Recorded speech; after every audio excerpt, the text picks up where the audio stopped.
দেবজ্যোতি ত্রিপুরার কাছে বুট দিছি, দেবজ্যোতি ত্রিপুরা আইয়ারে চাইও না। আর আবার যদি ইলেকশন জিতলে তো ইলেকশন জিতলে শেষ।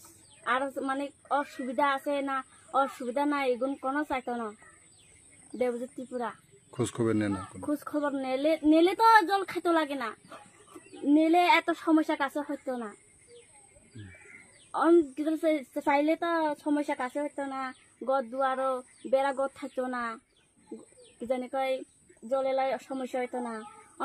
আইয়ারে চাই না তো দেখিয়ে এর মিয়া বুট পাশে তো বুট যদি না খাইতো তাইলে কি জানি কয় আইয়ারে চাইবো না চাইতো না হিসাবে হরে কথা আমি কইতে না। এই ঝর্ণা থেকে আপনারা জল খাইলে রোগী হয় না?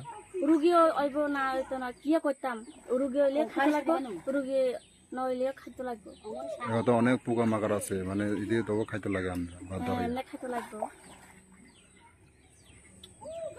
গ্রামের নাম কি? শনকালা বাড়ি। কত পরিবার আছে গ্রামে? জানে 20, 27, 26, 27 এরকম হইব। এখানে সবাই ঝর্ণা জল খাইতেছে? ঝর্ণা জল খাইতেছে 6-7 বছর থেকে। 6-7 বছর থেকে।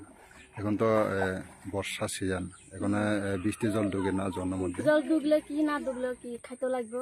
যদি বৃষ্টি দিলে বৃষ্টি জল খাইতে লাগে, তাহলে যদি মাটি যদি হরে যায় কুমিরতে মাটি যদি হরে যায় নাড়ি যায় তাহলে জল হিসেবে আর জল খাইতে লাগবো। কিয়া করব, জলের সমস্যা যে গড় নাই, গড় বেড়া গরিব মানুষ জানি কয় জল ডাইরেক্ট যদি খাইতে লাগে কোন সময় ডাইরেক্ট জল খাইতে লাগে।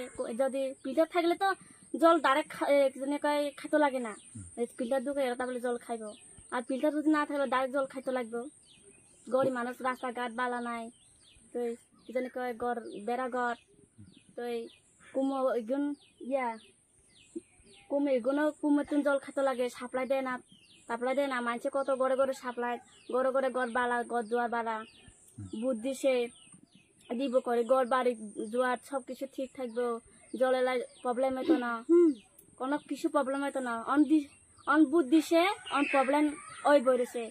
দিলে কি না দিলে কি বুট ইগুন দিলে কি আবার বুট কি জানি আয়ের আমি যদি বুট দিলে কি জানি কয় জিতে যাইব।